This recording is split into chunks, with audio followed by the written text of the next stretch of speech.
Agora que construímos uma base sólida, desenvolvemos as qualidades para ter sucesso e construímos uma autoimagem saudável, estamos numa posição maravilhosa para dar outro passo importante em direção ao topo da escada, construindo relacionamentos vencedores. Vamos nos juntar ao público, que é onde está a animação.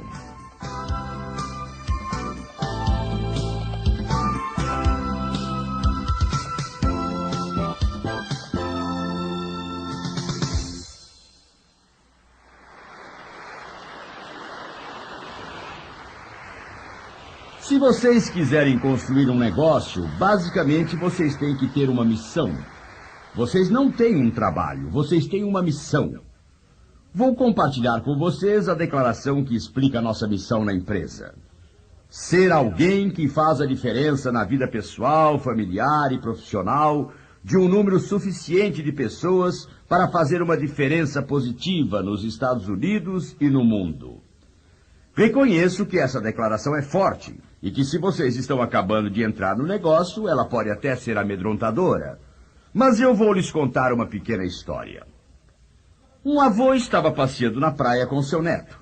O avô se abaixou e pegou uma estrela do mar na praia e jogou-a ao mar. Depois outra e novamente, até que o neto disse: "Vovô, o que está fazendo?"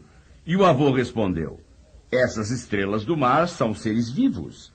Elas foram trazidas à praia, e se não as jogarmos de volta ao mar, elas morrerão." O neto disse: "Mas, vovô, existem milhares e milhares e milhares delas. Que diferença pode fazer salvar umas poucas?" E o avô se curvou e pegou outra e disse: "Para esta aqui, faz toda a diferença do mundo." Vocês podem ser alguém que faz a diferença, mas como eu tenho tentado dizer em toda esta série, tudo realmente começa com a mudança que ocorre em suas próprias vidas. Vocês têm que ser antes de poder fazer.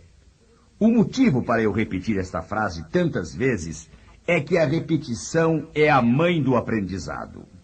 Isso a torna o pai da ação. Isso significa que é o arquiteto da realização. Você realmente tem que ser antes de poder fazer. Você tem que fazer antes de poder ter. Agora temos uma filosofia. E essa filosofia básica é que vocês podem ter tudo o que quiserem na vida se vocês simplesmente ajudarem um número suficiente de pessoas a obterem o que elas querem. Como já disse diversas vezes durante esta série, esta é uma filosofia. Aliás, a filosofia é a amante da sabedoria. Isto é uma tática. Se você acha que pode fazer alguma coisa para alguém e espera que essa pessoa faça algo para você, isso é manipulação. Isso é feio. Isso não vai funcionar. Mas se você fizer porque é a coisa certa a fazer e porque você quer isso, é totalmente diferente. Agora, o que queremos é entender. E eu vou lhes dar um exemplo simples do que estou falando. Na Universidade de Wisconsin, anos atrás, havia 20 jovens que eram absolutamente brilhantes. Eles falavam bem, entendiam tudo sobre palavras. Seu destino era tornarem-se grandes escritores. E eles começaram a se reunir mensalmente e traziam a esta reunião o que tinham escrito durante o mês. E os outros participantes faziam comentários que começavam como simples críticas construtivas, depois viravam críticas agressivas e acabavam se tornando em críticas ferozes. Os jovens acabaram se autodenominando estranguladores. Bem, as mulheres da Universidade de Wisconsin perceberam que era uma boa ideia. Como havia algumas moças muito inteligentes lá, elas decidiram se reunir também. Elas realmente faziam críticas construtivas, mas faziam isso de maneira gentil e cortês. Era lindo. Você pensou em usar esta palavra? Isso não melhoraria o que você disse? Elas instruíam, elas encorajavam, elas eram construtivas. E o que aconteceu? 20 anos mais tarde, embora fosse esperado que pelo menos 6 dos rapazes ou mais se tornassem famosos, nenhum deles escreveu algo que tivesse influência. Entretanto, 6 das mulheres ficaram conhecidas por todo o país, inclusive Mary Cannon Rawlings. Ao construir seu negócio, construir sua família e sua vida, ao construir qualquer coisa, você descobrirá que o encorajamento produz muito mais que a crítica. Como já disse há pouco, na primeira fita identifiquei o que todos querem. Todos que encontrei nesses anos querem ser felizes, todos querem ser saudáveis, todos querem ser ricos, e isso pode incluir dinheiro. Entendam, riqueza é o que você tem quando o dinheiro se foi. Existe uma diferença entre sucesso e fama. Em minha opinião, Erma Bombeck explica isso muito bem ao dizer: Madonna tem um deles e a Madre Teresa a outra. Sim, existe uma grande diferença. Mas nós precisamos de dinheiro para funcionar. Isso não é verdade? Nós temos que ter este dinheiro. Há muitos anos atrás, encontrei um jovem no aeroporto de Atlanta. Ele estava tão entusiasmado, era tão gentil.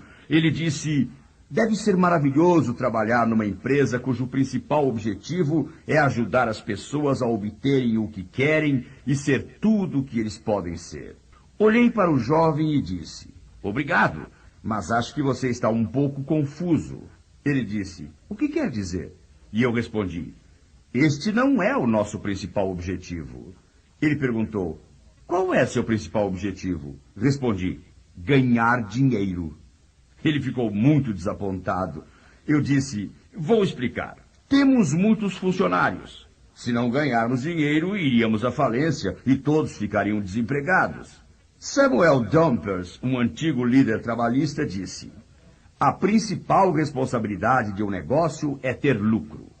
Eu disse: esse é o nosso principal objetivo, que nos ajudará a realizar nossa principal prioridade, que é ajudar outras pessoas a obter o que querem. Somos realistas, meus amigos, e acho que isso é muito importante. Quando se constrói um negócio, é necessário fazer os cálculos. Vocês precisam simplesmente, em especial quando estão iniciando, precisam examinar seu investimento de tempo e esforço. Mas preciso ser cuidadoso ao passar essa mensagem a vocês. Já vi muita gente construindo seus negócios. As pessoas trabalhavam muito e não recebiam nada em troca. Trabalhavam e trabalhavam. Patrocinavam e perdiam. Patrocinavam e perdiam. Patrocinavam e perdiam. E, no entanto, continuavam no negócio até que um dia deu certo. E uma vez que seu negócio deu certo, ele permanecerá por um longo tempo. Mas o que quero dizer é que vocês precisam usar o bom senso ao investir e gastar seu dinheiro. Continuem no negócio. Prefiram o negócio a outras coisas. Este é o processo legítimo de construir o negócio. Vocês estão em condições de fazer muitas coisas boas. Todos querem sentir-se seguros. Todos querem ter amigos. Todos querem ter paz de espírito. Todos querem ter bons relacionamentos familiares e querem ter esperança. Veja, quando se perde a esperança, você perde tudo. A esperança é algo muito importante. Esse é o motivo para as instruções, a ajuda, o treinamento e a inspiração serem muito importantes. Um dos benefícios do negócio é o fato de que as coisas que vocês aprendem com ele, a alegria, o entusiasmo, serão tremendamente úteis para vocês em seus outros negócios. Vamos falar sobre uma pesquisa. Vamos analisar esta afirmação. Você pode ter tudo o que você quiser na vida se ajudar um número suficiente de pessoas a obterem o que elas querem. Bem, se vocês vão fazer isso, não seria bom descobrir o que elas querem? Então vou lhes contar o que esta pesquisa revelou. Os gerentes achavam que seus funcionários queriam, em primeiro lugar, bons salários. Em segundo, segurança no emprego e, em terceiro, promoções. Mas, quando perguntaram aos funcionários, as respostas foram as seguintes. Eles queriam um trabalho interessante, eles queriam reconhecimento por um trabalho feito e queriam sentir que participavam das coisas. Em outras palavras, o funcionário queria dizer: faça-me sentir importante. E vocês devem fazer a pessoa se sentir importante. ajudá-la a obter o que quer e então descobrir o que vocês querem. Um fenômeno interessante. Fiquei com vergonha pelo meu país e pelo meu presidente quando ele levou sua comitiva ao Japão com o chapéu na mão, dizendo: por favor, sejam gentis conosco. Vou lhes dizer por que isso me incomoda. O Japão tem a metade do tamanho do Texas. 2/3 do território são terras improdutivas. Não existem recursos naturais. Não há petróleo, não há ferro, não há carvão. E, no entanto, o Japão é a principal instituição financeira do mundo. A nação de mais crédito da Terra. E lá vamos nós dizendo: sejam gentis conosco. Gosto muito dessa observação. John McVick, que é treinador na Universidade do Texas, disse: eu me preocupo com a defesa quando temos a posse da bola. Eu me preocupo com como essa defesa é. Mas ele disse: estou essencialmente interessado em meu ataque. Ele disse: se eu escolhi os atletas certos, se trabalhei direito como técnico, se planejei direito as jogadas, se inspirei-os a fazer o melhor. Ele disse: vamos conseguir nossos pontos. Em outras palavras, o que ele está dizendo é: eu aceito a responsabilidade. Eu me incomodo com os obstáculos. Eu aceito a responsabilidade de fazer algo contra esses obstáculos. Agora vou lhes falar sobre alguns dados interessantes. Sei que existe desequilíbrio. Sei sobre tarifas. Sei que existem barreiras comerciais que foram erguidas. Sei que não precisaram gastar o dinheiro na defesa. Mas eu ainda digo que temos que aceitar a responsabilidade. Vou lhes dar um exemplo. Vocês sabiam que desde 1974 a exportação de automóveis para o Japão caiu 2%?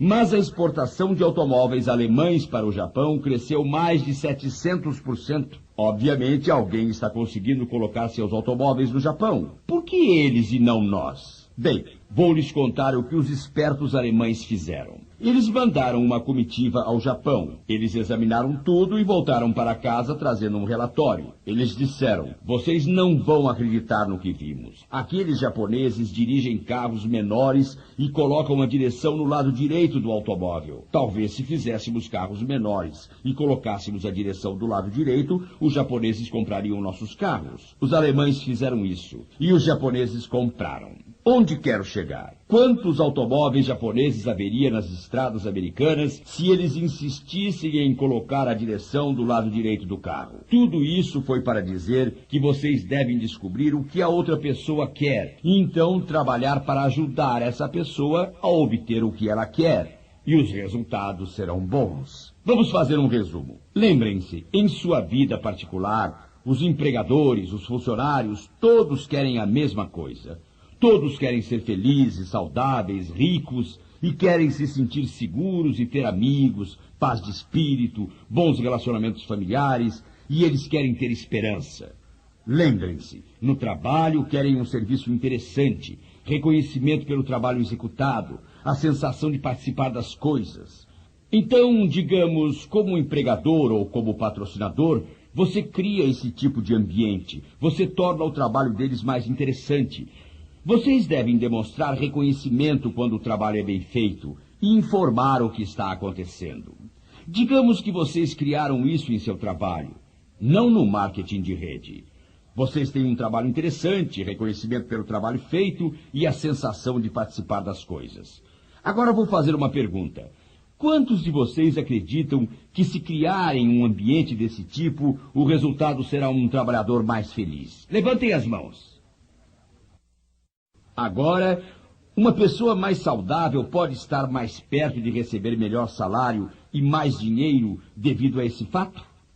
Vocês acham que sim? Bem, sabendo que essa situação existe, isso dá a eles uma sensação de segurança? Agora, se vocês têm esse tipo de atitude, isso torna mais fácil fazer mais amigos? Qual é a sua opinião? Vocês se aproximam mais das pessoas que são felizes e entusiasmadas com o que fazem ou gostam de ficar com gente? Bem, eu nem vou fazer essa pergunta. Muito bem. Agora, se vocês se sentem seguros e têm esses amigos e têm riqueza, isso lhes dá mais paz de espírito porque o sentido de direção remove a dúvida. Bem, essa é uma das coisas que discutimos no programa sobre estabelecimento de metas e a sua satisfação no trabalho. Como David Jensen, da Universidade da Califórnia, mostrou claramente, isso afeta a produtividade. E o que acontece no trabalho afeta o que acontece em casa. Então, vocês percebem o efeito do eco e juntam tudo isso. Isso gera esperança para o indivíduo? Agora vejam, vocês estão ajudando essa pessoa a obter o que ela quer. E quanto a vocês? Vocês são os chefes, os proprietários, os empregadores. Vocês são os patrocinadores. Vocês acreditam que, sob essas circunstâncias, a produtividade dos trabalhadores vai aumentar? Quantos de vocês acreditam que ela vai aumentar? Muito bem. Vocês acreditam que a qualidade do que eles fazem vai aumentar se vocês desenvolverem neles aquele orgulho de participar das coisas? E aí a empresa se torna nossa empresa, e não mais a empresa. Isso faz sentido? Muito bem. Então isso significa que a qualidade vai mesmo aumentar. A tendência do trabalhador seria de ser leal a uma organização desse tipo? O que vocês acham? E o que vocês acham que aconteceria com o lucro do chefe? Deve aumentar, não é? Isso faz sentido? Vejam, é realmente verdade que você pode ter tudo o que quiser na vida se você ajudar um número suficiente de pessoas a obterem o que elas querem. Agora escutem isso. O fator mais importante para a sua felicidade é o relacionamento com os que vocês amam. Vocês podem ter tudo, quero dizer, muito dinheiro, prestígio, reconhecimento e tudo mais. Mas se não estiverem se dando bem com a pessoa a quem amam, pode ser companheiro, seus pais, seus filhos, seus irmãos e irmãs, se há um conflito, ele estará incomodando você. Portanto, para se dar bem com as pessoas, precisamos construir aqueles relacionamentos vencedores já mencionados. Há algo que podemos fazer. Mas antes quero contar um pouco mais sobre o que é ser um descobridor. Quando nos mudamos para Dallas, conheci um homem chamado Walter Halley. Ele tinha elaborado ou aperfeiçoado um método de vender seguro de vida para grandes atacadistas de alimentos. Quando um típico vendedor de seguros de vida, naquele tempo era sempre para toda a vida, um vendedor típico vendia 2 milhões de seguro de vida, estava ótimo. Ninguém havia ouvido falar em 5 milhões. E ele estava vendendo 20, 30 ou mesmo 40 milhões de dólares por ano com o seu programa. Era um programa tremendamente bem sucedido. Quando conheci o Walter, logo nossa amizade deu certo. Vocês sabem como isso às vezes é instantâneo. Bem, o Walter e eu ficamos muito amigos e ele me disse: "Venha, Zig, quero lhe mostrar uma coisa." E me levou a um desses atacadistas de alimentos. Eu não sabia que havia tanta comida no mundo. Milhares de metros quadrados de armazéns regionais, de onde despacham os alimentos para centenas e centenas de vendedores independentes. Enquanto andávamos pelo enorme armazém, encontramos a telefonista e o Walter me disse: "Com licença, Zig." Ele foi até a moça e disse: "Sabe, eu só quero dizer que você fez um trabalho excelente. Todas as vezes que telefono, sinto como se você estivesse aqui, sentadinha, esperando minha ligação. Você me faz sentir muito bem." A telefonista respondeu: "Ah, obrigado, Sr. Halley, tento fazer o melhor." Ele disse: "Bem, você está fazendo o seu trabalho muito bem." Continuamos pelo corredor e ele disse: "Com licença, Zig." Entrou numa sala e se apresentou a um homem e disse: "Ainda não o conheço, embora você esteja trabalhando aqui há mais de um mês. Estive observando os seus relatórios e o seu trabalho é extraordinário. É realmente um prazer ter você aqui." O homem respondeu: "Obrigado, Sr. Halley, faço o melhor que posso." Halley disse: "E você está realmente fazendo bem." Subimos as escadas e passamos pela secretaria antes de entrar no escritório de Walter. Ele disse: "Zig, eu quero que você conheça a melhor secretária que existe." Ele disse: "Minha esposa acha que se eu precisasse, você conseguiria me trazer à lua a qualquer momento. Mas ela é tão bonita, espero que a deixe onde está." A moça sorriu dizendo: "Obrigada, Sr. Halley. Sabe, gosto muito do meu trabalho e sua esposa foi realmente gentil ao dizer isso sobre mim." Continuamos andando e um de seus vendedores estava esperando por ele. Quando chegamos, o homem se levantou. Walter disse: "Zig, quero que você conheça o melhor vendedor de seguros de vida que já vi." O homem respondeu: "Walter, você está sempre dizendo coisas desse tipo e eu gosto muito disso. Continue. Não pare de dizer isso nunca." Bem, todo esse passeio não levou mais de 5 minutos, incluindo subir de elevador e andar pelo depósito. Vou fazer uma pergunta a vocês. Que tipo de dia, na opinião de vocês, essas 4 pessoas tiveram? Um dia fabuloso, não é? Ele estava construindo pessoas. Existe algo que é essencial. Ele era muito sincero ao dizer essas coisas. Lembrem-se, bajulação é algo que você não faz quando a pessoa não está presente. Walter não só disse isso na frente deles, mas confirmou mais tarde. Sim, você se torna descobridor, e então as coisas realmente acontecem. Quando nossa terceira filha nasceu, sabíamos que teríamos problemas com a do meio, porque todos nos avisaram sobre isso. Nossos amigos e familiares disseram: agora vocês têm que ter cuidado. O filho do meio sempre tem problemas. Eles não têm a segurança do mais velho, eles não recebem o carinho e a atenção do menor. Os problemas começaram e estávamos prontos para eles. Tudo começou quando a trouxemos do hospital. Os vizinhos, amigos e parentes vieram todos fazer uma visita. Ela estava no berço e todos fizeram fila para admirá-la. Cuti, cuti, cuti, cuti, como ele é bonitinho, olha que coisinha linda. E notamos que sempre diziam: olha só como ela consegue levantar a cabeça. Sabem, a cabeça podia estar balançando como uma folha ao vento. Mas eles diziam: que lindo, ela sabe segurar a cabecinha. Bem, é realmente seguro dizer isso. Diziam coisas maravilhosas. E ainda elogiavam nossa filha mais velha. Diziam: que menina grande você é. Com certeza vai ajudar muito a mamãe, não é? Ela pegava a bola de pano que estava jogada no meio da sala. E isso era tudo. Nós sabíamos que nossa filha do meio nos traria problemas. E não ficamos desapontados. Ela virou uma chorona, chata, reclamona. Voltou a ter comportamentos infantis, todas essas coisas boas. E esse velho pai cuidou disso de maneira brilhante, muito brilhante. Acho que disse umas 4.000 vezes: por que Cindy tem que chorar o tempo todo? Por que ela está sempre reclamando e choramingando? Seria tão bom se ela fosse entusiasmada, alegre e agradável como Julie e Suzy, pelo menos por um dia. Bem, vocês sabem que as crianças querem cooperar. Elas realmente querem. Ela se tornou uma chorona e chata em pessoa. Quero dizer, as coisas pioraram cada vez mais e mais e mais. Um dia comecei a dizer o que acabei de contar e, devido a isso, mudamos a maneira de dizer as coisas. Quando vinha alguém, eu sempre a chamava e dizia: vem aqui, quero apresentar você. Bem, o apelido dela era Girino. Vocês podem imaginar uma garota linda sem os 2 dedos da frente e com o apelido de Girino? Bem, eu sempre chamava Cindy e dizia: quero apresentar a garota mais feliz do mundo. Ela está sempre rindo, sorrindo e é bom estar com ela. Conte a eles como você se chama, meu bem. E ela dizia: Girino. Um dia, mais ou menos um mês depois que começamos com isso, eu a chamei de lado, apresentei-a a alguém e disse: essa é a garota que está sempre rindo e sorrindo, não é, querida? Sim, senhor. Diga a eles como você se chama. Papai, eu mudei meu nome. E qual é o seu nome agora? Ela respondeu: sou o Girino Feliz. Dentro de um mês, todos os vizinhos falavam de como ela havia mudado.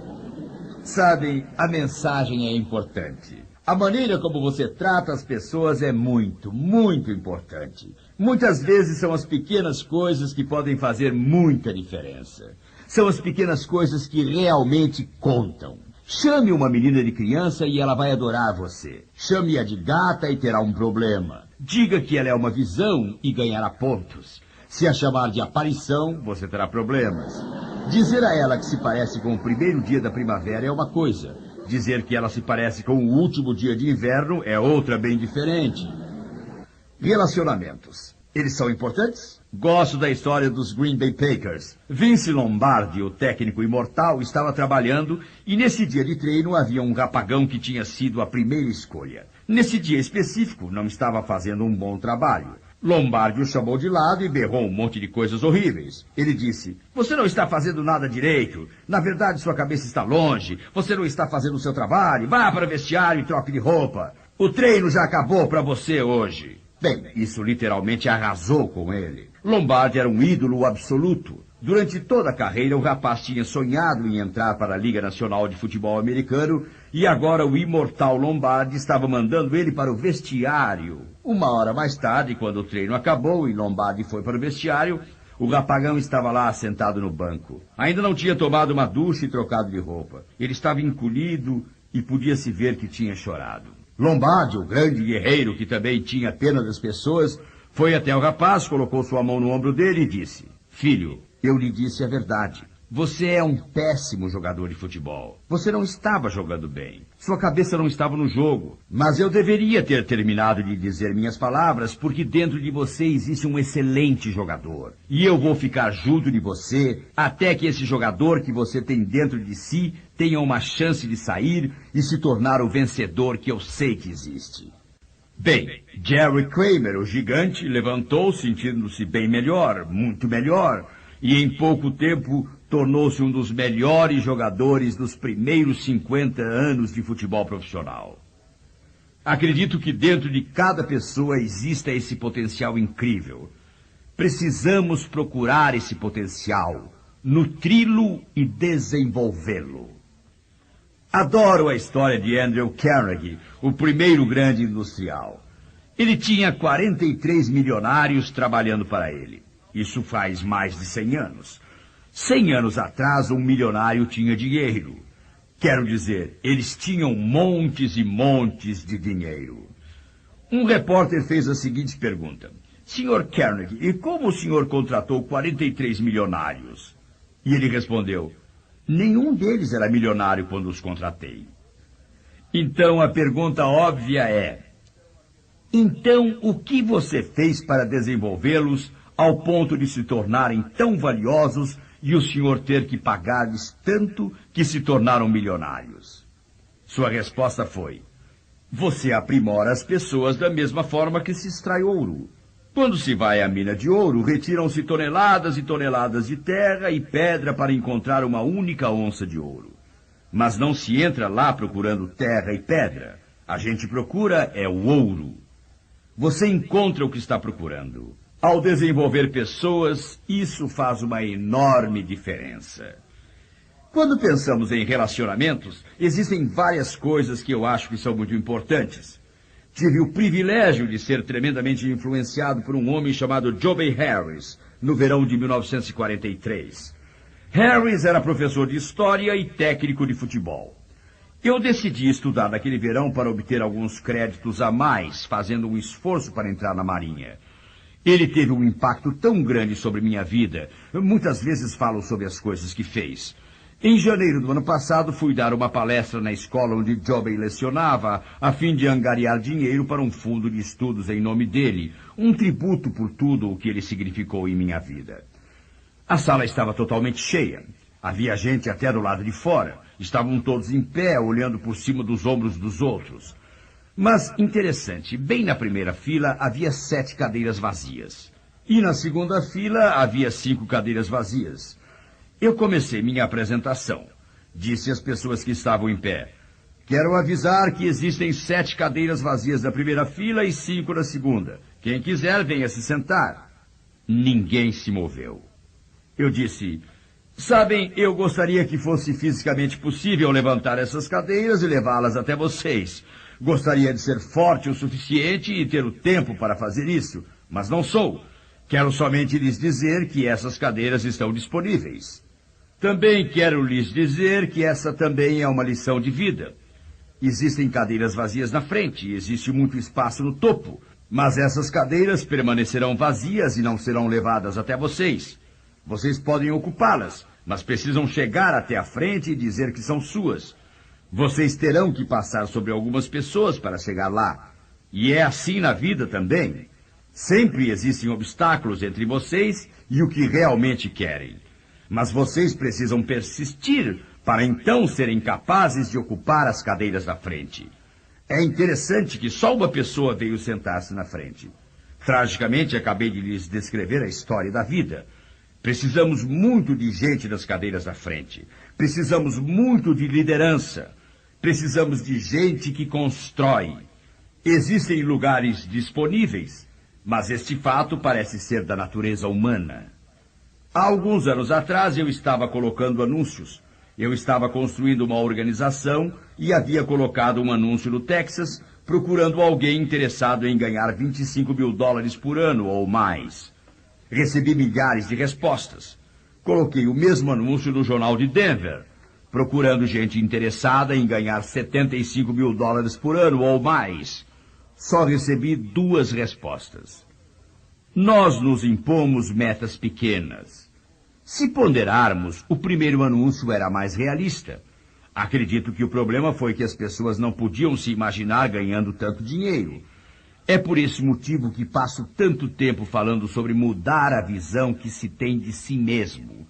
Construir uma autoimagem para poder se ver nessa situação. Nesta fita, em particular, vou encerrar contando a vocês 2 histórias que, em minha opinião, resumem muito o que quero dizer. A primeira história tem a ver com minha própria infância no Mississippi. Meu pai faleceu quando eu tinha 5 anos de idade. Minha mãe foi uma mulher realmente extraordinária. Ela nos criou com muito trabalho e muitas outras coisas. Mais tarde vou falar muito sobre isso. Há uns 5 anos atrás, nós voltamos ao Mississippi para uma reunião da família. Para se chegar à casa da minha mãe, toma-se um avião até Jackson. Depois você tem que alugar um carro para ir lá. Entramos numa mercearia para comprar o que queríamos levar para a reunião. Os outros membros da família moram mais perto. Em geral, eles cozinham, preparam e trazem suas coisas. Nessa mercearia, pegamos um peru defumado, um presunto e muitas latas de refrigerante.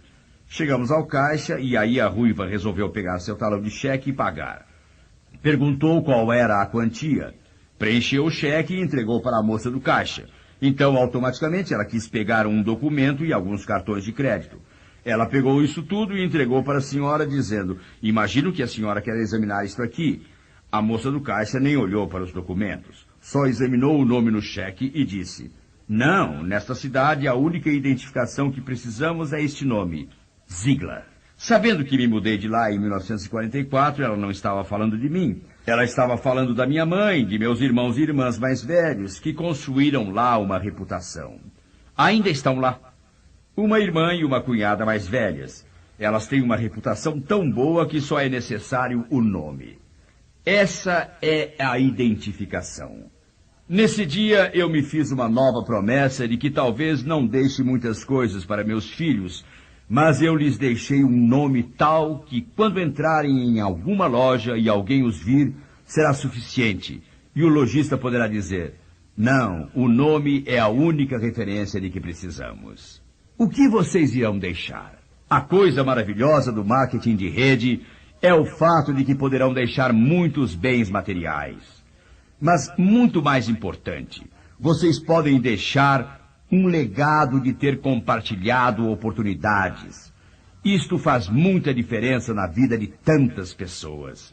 Acho que é o maior legado que vocês podem deixar. Vou terminar com a segunda história. Se ficarem comigo durante algum tempo, logo entenderão que uma das minhas paixões na vida é jogar golfe. Não conheço ninguém que goste mais de jogar golfe do que eu. Algumas pessoas, muitas pessoas jogam melhor, mas ninguém chega a ter febre quando chega a um campo de golfe como eu. Bem, como sabem, eu viajo muito, e anos atrás entendi que não era justo chegar em casa, dar um beijo na ruiva e no meu filho e imediatamente sair para jogar. Joguei muito enquanto minhas filhas cresceram. Meu filho tinha 8 anos, e eu sabia que não era justo chegar em casa, dar um beijo na ruiva e no menino, dizer até logo e sair para o campo de golfe. Mas eu adoro jogar, e então preparei um esquema. Tive uma ideia brilhante. Soa melhor, não é? Comprei tacos de golfe para minha esposa e para o meu filho. Todos acharam uma excelente ideia, menos a minha esposa e o meu filho. Bem, a ruiva me acompanhou umas 4 ou 5 vezes e eu entendi o recado quando ela disse, querido, está muito quente para eu jogar golfe. Ou então, está isso ou aquilo, ou muito frio, ou muito úmido, ou muito seco, ou muito vento. Eu não gosto de golfe. E ela disse, não se incomode comigo, vão jogar você e o Tom. Você adora o jogo e você precisa passar mais tempo com ele, isso é muito bom. Bem, no final do verão, meu filho disse, pai, nem sei como lhe dizer isso. Eu sei quanto o senhor gosta de jogar golfe, de estar comigo e tudo isso. Pai, eu gosto de estar com o senhor, mas golfe não é o meu jogo. Ele disse, posso lutar com o senhor, jogar futebol com o senhor, vou pescar com o senhor, posso andar com o senhor, farei qualquer coisa, mas não conte comigo para jogar golfe, pai. E assim, perdi meu segundo companheiro de golfe. Nos 2 anos seguintes não havia muito golfe em minha vida. Então, uma noite eu estava no North Central Expressway. Nós tínhamos saído para jantar e estávamos passando por lá. Passamos pelo Dulwich Driving Range e, ao passar, meu filho disse, pai, vamos jogar um pouco de golfe? Meu filho é dos que falam pouco. Então, decidimos parar e jogar. Jogamos um pouco e ele disse, pai, me empresta um taco. E foi o que fiz. E ele fez uma excelente jogada. Quando me virei e olhei para ele, aquele sorriso no rosto dele me disse com clareza, Ziegler, você agora encontrou um companheiro para jogar golfe. Esse foi o segundo sorriso mais lindo que vi no rosto dele. O mais lindo de todos aconteceu 2 dias mais tarde. Estávamos jogando no clube. E foi aí que ele fez uma jogada perfeita, sem qualquer erro. Se vocês não forem jogadores, isso significa que ele acertou na primeira atacada. Que ele jogou com perfeição.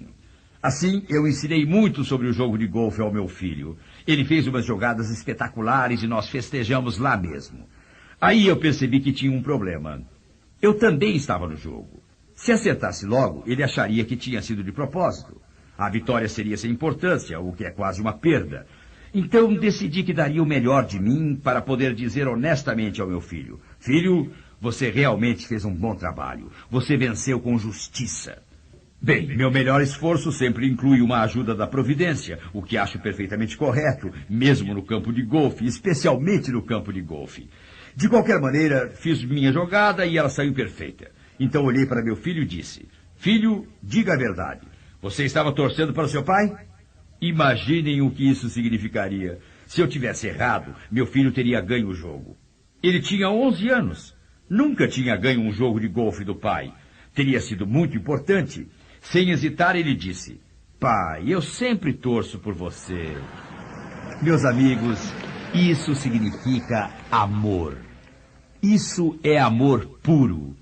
É disso que precisamos em cada cidade, cada condado e cada estado desse nosso imenso país.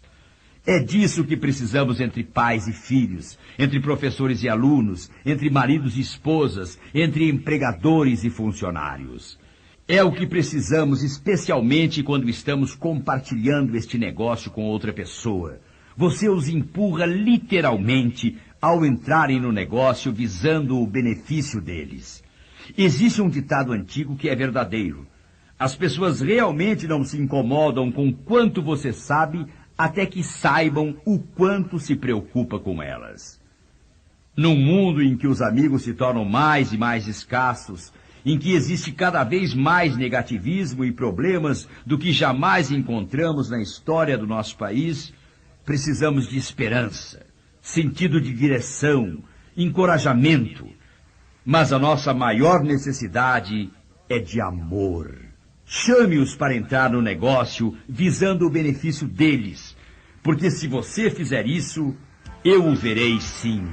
Eu realmente verei você no topo.